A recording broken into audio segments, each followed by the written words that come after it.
The morning train from Madrid's Atocha station cut through the Castilian countryside with rhythmic precision, carrying Peter toward a destiny he was only beginning to understand. The high-speed rail covered the 70 kilometers to Toledo in just 33 minutes. But for Peter, it felt like traveling backward through centuries of hidden family history. In his backpack, carefully wrapped in a hotel towel, lay the mysterious key and the ancient map that had emerged from the wooden box. The photographs of his grandfather and the unknown man who looked exactly like him were tucked safely in his passport holder, close to his heart. Each item seemed to pulse with significance he couldn't yet comprehend. The countryside outside his window was a tapestry of golden fields and distant hills, unchanged for centuries. This was the landscape his ancestors had known, the same earth that had witnessed whatever secrets his family had been guarding for generations. Peter found himself wondering how many times members of the Mateus family had made this same journey, carrying similar burdens of knowledge and responsibility. As the train began its approach to Toledo, the ancient city emerged like something from a medieval fairy tale. Perched on a rocky promontory and encircled by the Tagus River, Toledo's skyline was dominated by the towering spires of its cathedral and the imposing silhouette of the Alcazar fortress. The city's honey-colored walls seemed to glow in the morning sunlight, giving it an almost mystical appearance. Peter had read about Toledo during his sleepless night in Madrid, the city of three cultures, where Christians, Muslims, and Jews had coexisted for centuries, creating a unique blend of architectural styles and cultural traditions. But reading about history and stepping into it were entirely different experiences. The train station sat below the historic city center, connected by a series of escalators that carried passengers up from the modern world into the medieval past. As Peter ascended, each level seemed to take him further back in time, until he emerged into a plaza surrounded by ancient stone buildings that had witnessed the rise and fall of empires. Toledo's streets were a maze of narrow cobblestone alleys that twisted and turned without apparent logic, following patterns established over 1,000 years ago. Peter consulted his antique map frequently, trying to orient himself in a city where GPS seemed helpless against the weight of history. The map marked several locations, but the closest to the train station was the Jewish quarter, where the Casa de los Secretos was supposedly located. Peter made his way through increasingly narrow streets, passing tiny shops selling Damascene steel and marzipan, traditional crafts that had been perfected in Toledo for centuries. The tourists were mainly concentrated around the major monuments, leaving the residential areas of the old city relatively quiet. Here, Peter could hear his footsteps echoing off ancient walls, could smell the mixture of old stones and Mediterranean herbs that seemed to permeate every corner of the city. As he walked deeper into the Jewish quarter, Peter began to understand why Toledo had been chosen as a hiding place for family secrets. The city was a labyrinth within a labyrinth, where a person could disappear completely just by turning the wrong corner. Every building looked ancient, every doorway could conceal mysteries, and every stone seemed to whisper stories of the past. The address on his map led him to a narrow street called Callejón de los Secretos, literally, the Alley of Secrets. The irony wasn't lost on Peter as he searched for the specific building marked on his grandfather's map. Number 7 was a narrow house wedged between two larger buildings, its facade cracked and weathered by centuries of Spanish sun and winter rains. Unlike its neighbors, which showed signs of recent renovation, this building appeared to have been abandoned for decades. Heavy wooden shutters covered its windows, and iron bars suggested it had once housed something valuable. Peter approached the heavy wooden door and examined the lock. His pulse quickened as he realized it was extraordinarily old, not a modern mechanism, but something that looked like it belonged in a museum. With trembling fingers, he retrieved the antique key from his backpack. The key slid into the lock as if it had been made for it, which Peter realized it probably had been. The mechanism turned with surprising smoothness, and the door creaked open to reveal a narrow staircase leading upward into darkness. The interior of the abandoned house was a capsule of frozen time. Dust motes danced in the shaft of sunlight that followed Peter through the doorway, illuminating a space that felt sacred and secret. The ground floor contained a single room with stone walls and a beamed ceiling, empty except for an ornate wooden chest positioned beneath a narrow window. Peter examined the chest carefully. Like everything else connected to his family mystery, it was old, possibly Renaissance era, decorated with intricate carvings that matched the symbols on the wooden box from Madrid. But unlike the box, this chest was locked with a mechanism that looked far more complex than his simple key could open. Carved into the stone wall above the chest was an inscription in Latin, Veritas in tempore revelator, truth is revealed in time. Below it, someone had scratched additional words in what appeared to be Spanish, though the archaic spelling made them difficult to decipher. Peter photographed everything with his phone, planning to research the inscriptions later. But as he prepared to explore the upper floors, he heard footsteps in the alley outside. His heart raced. Had someone followed him from Madrid? The footsteps paused directly outside the house. Peter pressed himself against the wall beside the door, hardly daring to breathe. After what felt like an eternity, he heard a voice call out in accented English. "Hello? Is someone in there? I saw the door was open, and this house has been abandoned for years." The voice was male with what sounded like a German accent. Peter remained silent, unsure whether this was coincidence or something more sinister. "Look, I'm a historian," the voice continued. "I study medieval manuscripts, and I've been researching this particular building. If you're exploring it too, perhaps we could help each other." Something in the man's tone suggested genuine scholarly interest rather than threat. Peter made a calculated decision and stepped toward the door. "What do you think about this mysterious historian appearing at exactly the right moment? Could this be another coincidence in Peter's journey? Or is something more deliberate happening? Share your thoughts in the comments." "I'm here," Peter called out cautiously, remaining inside the building. "Ah, excellent. My name is Klaus Weber. I'm from the University of Heidelberg. May I come in? I promise I'm not dangerous, just a very curious academic."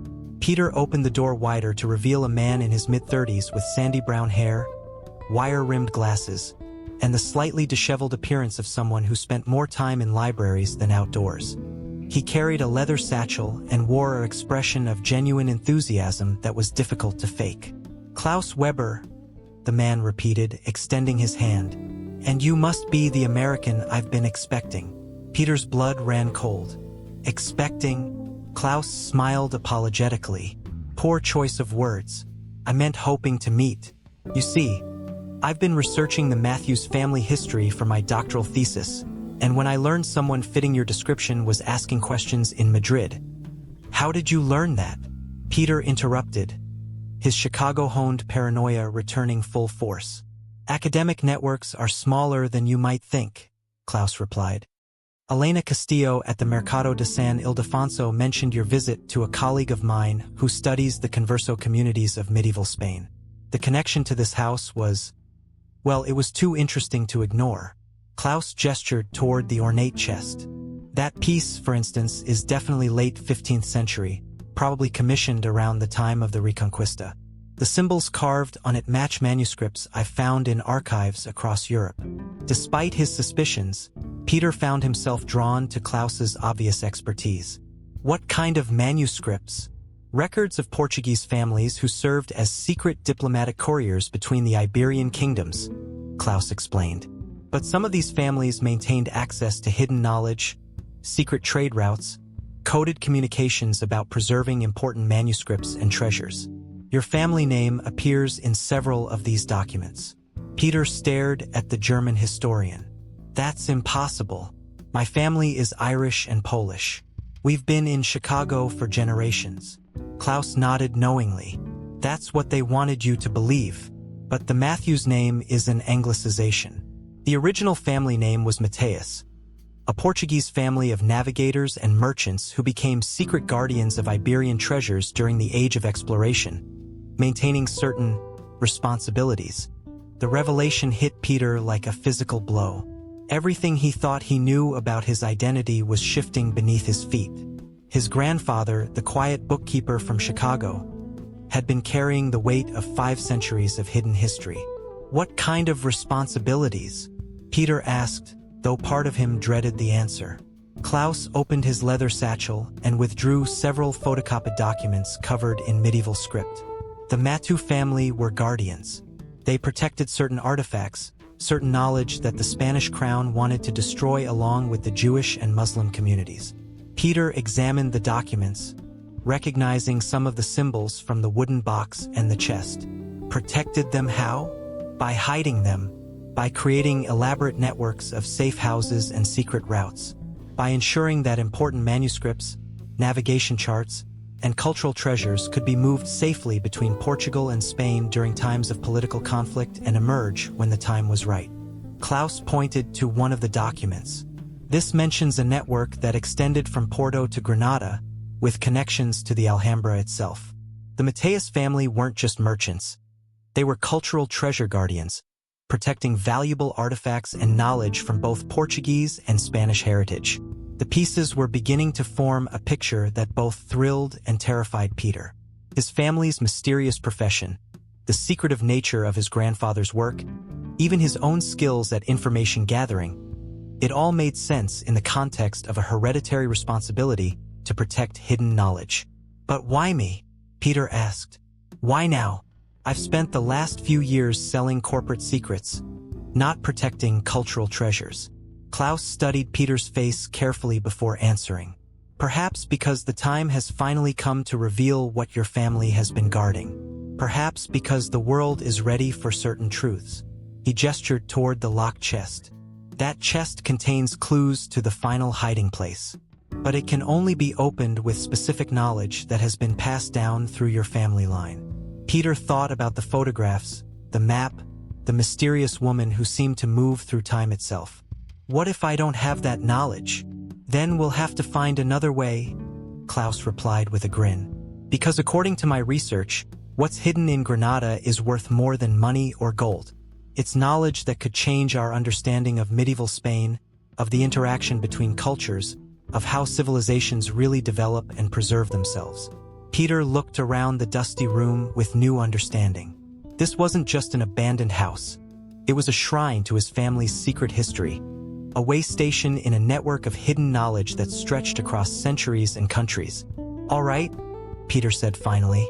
If we're going to do this, we do it together. But I want to know everything you know about my family. Klaus nodded enthusiastically. Agreed. But we should work quickly. The academic world isn't the only community interested in what the Mateus family has been guarding. There are others, collectors, governments, organizations, who would prefer these secrets remain buried permanently.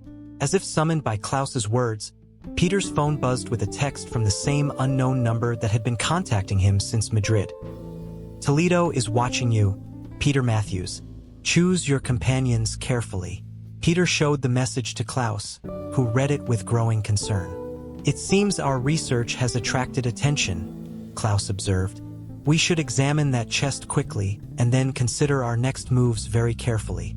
Klaus produced a small toolkit from his satchel, the type used by manuscript conservators and archaeologists. University training, he explained in response to Peter's questioning look. When you work with medieval documents, you learn to be prepared for any kind of lock or binding mechanism. While Klaus examined the chest's locking mechanism, Peter explored the upper floors of the abandoned house. The second floor contained 3 small rooms, each empty except for more carved inscriptions and symbols that seemed to form a continuous narrative across the walls. In the largest room, Peter discovered something that made his pulse race. A section of the wooden floor that appeared newer than the rest, as if it had been replaced or repaired. When he knelt to examine it more closely, he could see that several floorboards were actually removable, revealing a hidden compartment beneath. Klaus, Peter called. You need to see this. The German historian climbed the narrow stairs, leaving the chest temporarily abandoned. When Peter showed him the hidden floor compartment, Klaus's eyes lit up with scholarly excitement. This is incredible, Klaus whispered. A hidden archive, probably untouched for decades or even centuries. Together, they carefully removed the loose floorboards to reveal a rectangular cavity lined with oiled leather. Inside were several wrapped bundles, manuscripts, documents, and what appeared to be maps drawn on parchment. Peter lifted out the first bundle with trembling hands. The parchment was covered in text written in multiple languages: Latin, Arabic, Hebrew, and medieval Spanish. Klaus examined it with the reverence of someone handling a priceless artifact. "This is extraordinary," Klaus breathed. "These are merchant documents papers created to help Portuguese trading families move freely between Spain and Portugal while secretly transporting and hiding valuable manuscripts and cultural treasures." The second bundle contained detailed maps of southern Spain, with particular focus on Granada and the Alhambra Palace complex. But these weren't tourist maps. They showed secret passages, hidden rooms, and underground chambers that didn't appear in any official architectural plans. Your family wasn't just preserving documents, Klaus realized. They were maintaining detailed intelligence about one of the most important palace complexes in medieval Europe. The third bundle contained something that stopped both men cold. A detailed genealogical chart showing the Mateus family lineage from 1492 to the present day. Peter's name appeared at the bottom, along with a notation in faded ink. "Final Guardian Granada awakens 2024. 2024, Peter repeated. "That's this year." Klaus nodded grimly. "It seems your arrival in Spain wasn't as spontaneous as you thought. Someone has been planning this for a very long time."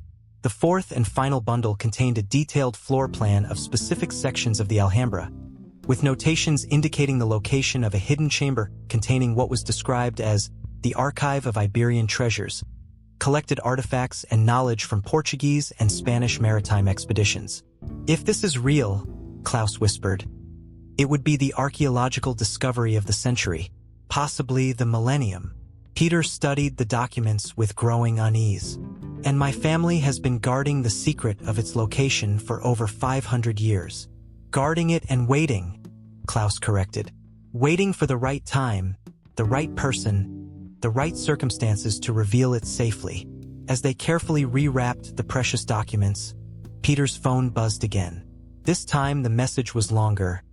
"The chamber beneath the Alhambra contains more than documents. Some knowledge is dangerous. Some secrets were hidden to protect the world, not just to preserve history. Consider carefully before you proceed." Klaus read the message over Peter's shoulder. "Someone really doesn't want you to continue this investigation. Or," Peter replied thoughtfully, "someone wants to make sure I understand the responsibility I'm accepting." They spent the next hour creating detailed photographs of all the documents before carefully replacing them in their hiding place beneath the floor. The chest downstairs remained locked, but now they had a destination and a purpose.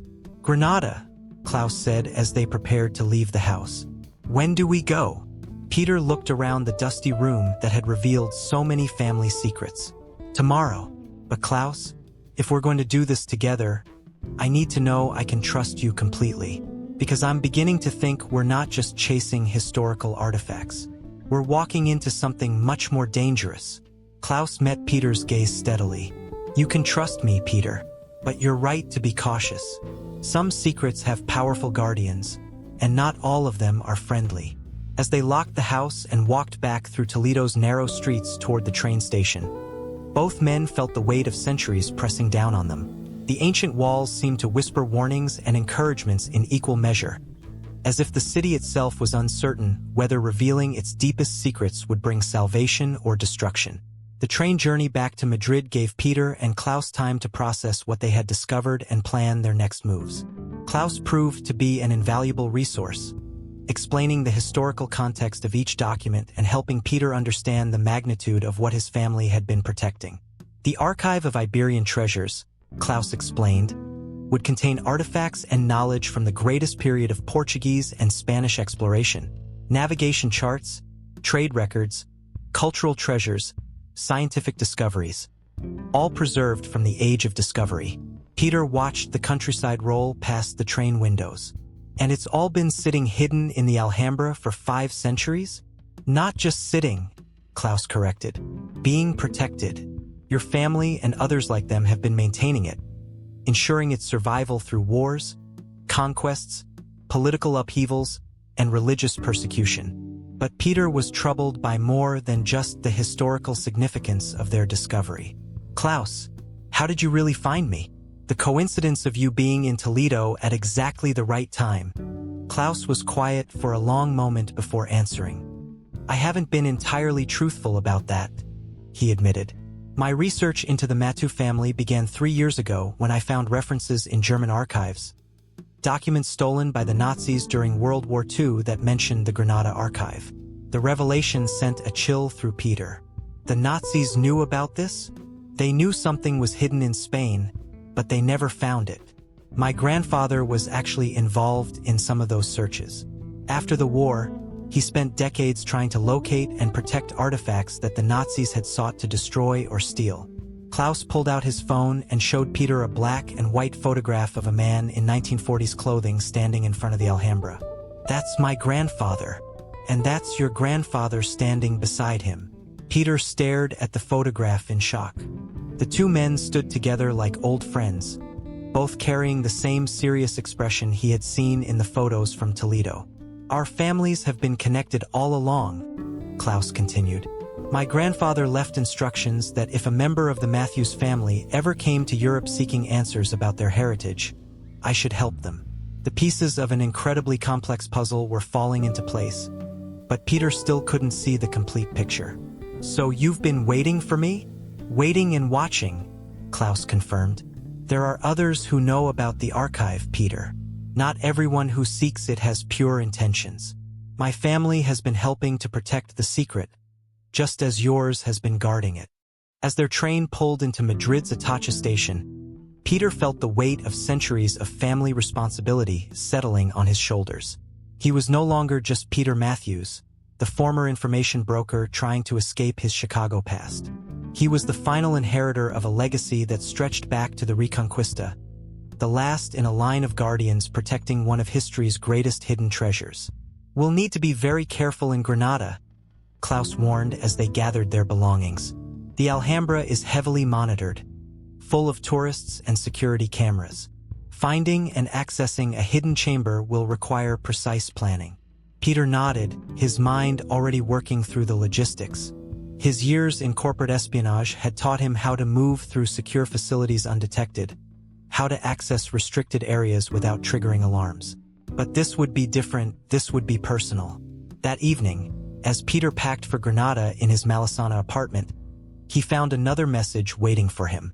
This time it wasn't a text or a phone call, but a handwritten note slipped under his door.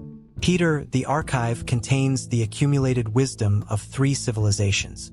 It also contains warnings about forces that seek to use such knowledge for destruction rather than enlightenment. The woman you seek will be in Granada, but so will others. Trust Klaus Weber, but trust your instincts more. Some guardians protect by revealing, others protect by concealing. Choose wisely." A friend. Peter showed the note to Klaus when the German historian arrived to finalize their travel plans. Klaus read it with growing concern. "This confirms what I suspected," Klaus said grimly. "We're not the only ones heading to Granada. The question is whether the others are allies or enemies." As they booked their tickets for the next day's journey to Andalusia, both men were acutely aware that they were crossing a threshold. Tomorrow they would travel from the medieval heart of Spain to its Moorish jewel, carrying with them the hopes and fears of generations of guardians who had kept an extraordinary secret alive through centuries of upheaval. Thank you for staying with us through this incredible journey into Peter's ancestral past. The mystery keeps deepening, doesn't it? Klaus seems trustworthy, but can Peter really believe that their meeting was just an amazing coincidence? The documents hidden in Toledo have revealed that Peter's family legacy stretches back over 500 years, and now he's heading to Granada where the greatest treasure of medieval Spain awaits discovery. But they're not alone in their quest. Mysterious messages warn of others who seek the archive for their own purposes. What do you think Peter and Klaus will find beneath the Alhambra? Will the mysterious woman finally reveal herself in Granada? And who else might be hunting for the same ancient secrets? Share your theories in the comments below. Don't miss the next episode, Secrets Beneath the Alhambra in Granada, where Peter and Klaus will explore one of the world's most beautiful palaces and attempt to unlock mysteries that have been hidden for centuries. The greatest adventure and the greatest danger of Peter's journey is about to begin. Subscribe to our channel and hit the notification bell so you never miss a moment of this incredible saga. The ancient walls of Toledo have whispered their secrets, but the magnificent Alhambra is about to reveal treasures beyond imagination.